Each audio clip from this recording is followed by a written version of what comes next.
शुरू करा ये एक्टर, वो सफाई का कोई प्रोग्राम, क्या नाम है? नहीं, ये एक्टर भाई है, स्वच्छ भारत। हां, अरे दीवाने, हिंदुस्तान की गंदगी को साफ करने से पहले अपने जहन की, अपनी सोच की गंदगी को साफ कर।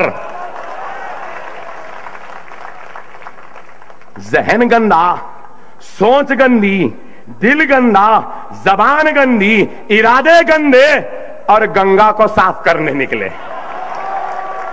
वाह वाह वाह। आप बताइए, अरे जब जहन ही साफ नहीं है, सोच ही साफ नहीं है, दिल साफ नहीं है, तो ये मुल्क कहां से साफ होगा? लेकिन मेरे भाई, हम जहां से आए हैं, हम हुकूमत से लड़के इतना करा रहे हैं, तो हम खुद ने भी किया है। हमने काम किया हैदराबाद में। हम सिर्फ हमको दे दो दे दो दे दो नहीं बोलते, देता नहीं देता पूछते, दिया तो बैठ जा बोलते, नहीं दिया तो चल जा बोलते हैं। अरे ये मौक़िफ़ आपका है।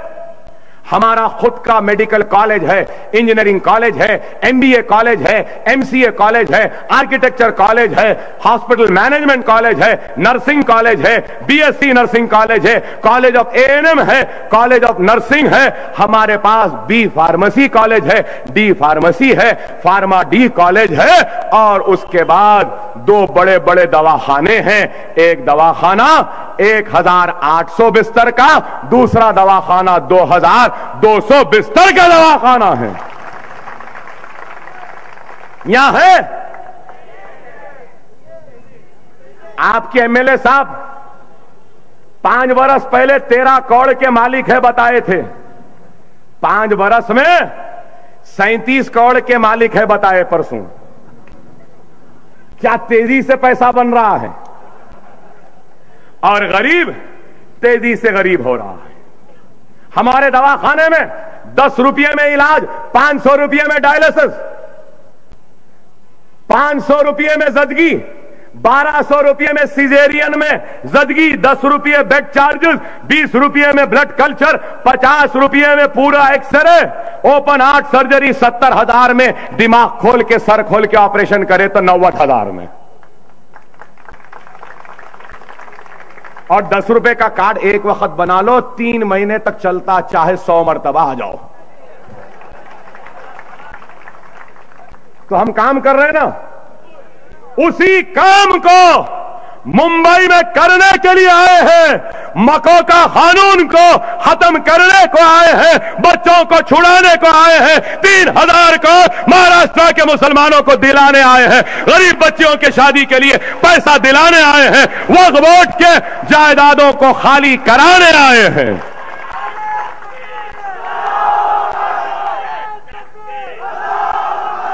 आपको और एक बात बोलता हूं, पुलिस कई के वास्ते होती, कानून के लिए। सही है ना भाई? पुलिस वाले खड़े हैं, कानून तोड़ा तो पकड़ने को, डाका डाला तो पकड़ने के लिए, चोरी करे तो पकड़ने के लिए, किसी के घर को कब्जा कर लिए, लैंड ग्रैब कर लिए तो भी पकड़ने के लिए पुलिस होती। सही है ना? सही है ना? मगर मुंबई की पुलिस, वाह वाह वाह, क्या पुलिस है! सुभान अल्लाह, माशाअल्लाह, क्या पुलिस है! मुंबई पुलिस कमिश्नर का जो दफ्तर है, कोतवाली का जो दफ्तर है, पुलिस कमिश्नर साहब जहां बैठते हैं, वो मुसलमानों के औकाफ की जमीन है। वो भी मालूम था आपको या नहीं? वो भी नहीं मालूम? अरे कितना अंधेरे में रखे ये लोग आपको।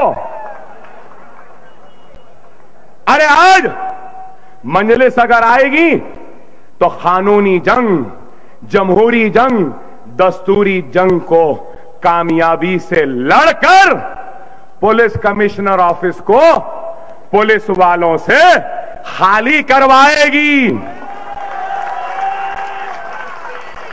और न सिर्फ खाली करवाएगी, खाली करने के बाद जैसा दवाखाना हम हैदराबाद में बनाए वैसा दवाखाना गरीब मुंबई के मुसलमानों के लिए हम बनाएंगे। अरे ये काम है। हमारे पास भी पुलिस वाले बैठे हुए थे, मैं अकेला खाली करवाया। ऐसा हाथ जोड़ के बोले, अच्छी बात अकबर साहब, छोड़ देते हम। कैसे हुआ?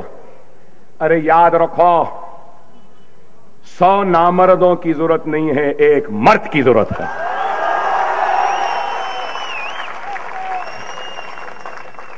खुदा के लिए क्वांटिटी पे मत जाओ, क्वालिटी पे जाओ। क्वालिटी मजलिस है। अरे हम कुछ करो या ना करो, एक बात तो हकीकत है कि हिंदुस्तान में हमारे जैसा बोलने वाला कोई नहीं है। संघ परिवार, आरएसएस और मोदी का जवाब देने वाला कोई नहीं है। राम का खून कहने वाला राम का नहीं, आदम अलैहिस्सलाम का खून हमारे में है। मुसलमान को घर ना दो बोलने वाले, क्यों ना दे घर? हमको क्यों ना दे? हम खूबसूरत है बोल के नहीं देना, हम गोरे हैं बोल के नहीं देना, हम अच्छे हैं बोल के नहीं देना, हम ताकतवर है बोल के नहीं देना, हम काले हैं बोल के नहीं देना, या हम खराब है बोल के नहीं देना, या फिर मैं नहीं बोला कुछ भी, मैं नहीं बोला कुछ भी, समझ गए ना? इतना डर, इतना डर। आप बताइए, लव जिहाद, लव जिहाद, अरे कैका लव? जिहाद मुकद्दस चीज, लव अलग है। लव से जिहाद का क्या ताल्लुक?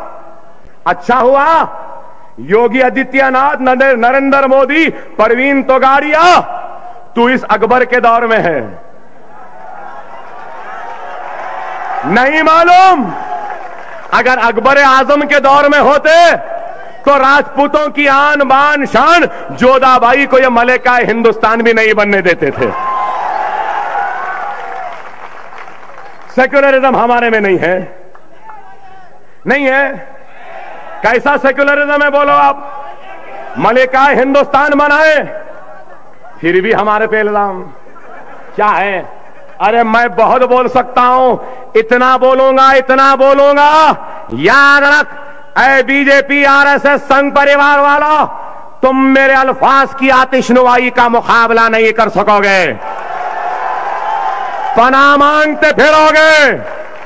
अब वो दिन गए जब तुम बोलते थे हम सुनते थे, अब दिन पलट गए हैं, हम बोलेंगे तुमको सुनना पड़ेगा। अभी तो शुरुआत हुई है बोलने की, इब्तिदाए इश्क है, आगे आगे देखो होता है क्या।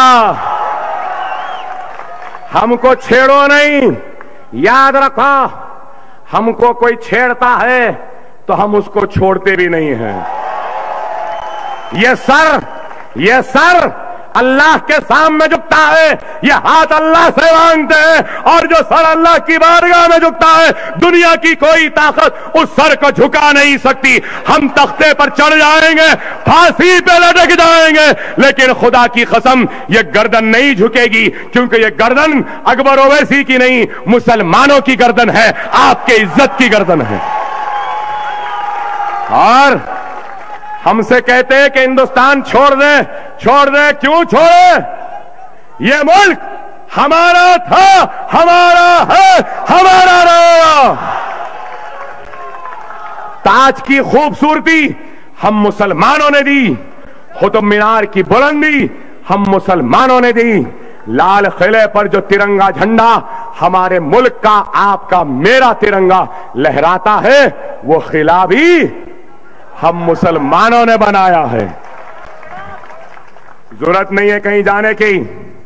जिस तरीके से एक हिंदू को अपने सर पे तिलक लगाने का आजादी है, सिख को पगड़ी बांधने की, तो मुसलमान को भी दाढ़ी छोड़ने पर कोई नहीं टोक सकता, ना सर पे टोपी पहनने पर। यह मुल्क हमारा था, हमारा है, हमारा रहेगा। इस मुल्क पर जितना नरेंद्र मोदी का हक है उतना ही हक अकबर ओवैसी का भी है। बहरहाल मुनज़्ज़म रहिए, मुत्तहिद रहिए। 15 के दिन मजलिस का निशान पतंग है, पतंग पर मोहर लगाइए। बस जो कहना था मैं कह दिया, मैंने तो अपना हक अदा कर दिया। अब मुलाकात हो ना हो, जरूर मुलाकात मैदान हशर में होगी। आपका दामन पकड़ूंगा और अल्लाह के सामने कहूंगा कि मैं मुंबा देवी के मुसलमानों को बताया था, समझाया था, आपकी मर्जी, आपका हक। मगर एक बात जरूर कहूंगा, इतनी देर तकरीर करा, एक जोरदार नारा लगा दो मेरे भाई, एक जोरदार नारा लगा दो। नारे तकबीर, नारे तकबीर, नारे तकबीर। वाखिरुद्दान अल्हम्दुलिल्लाह रब्बिल आलमीन।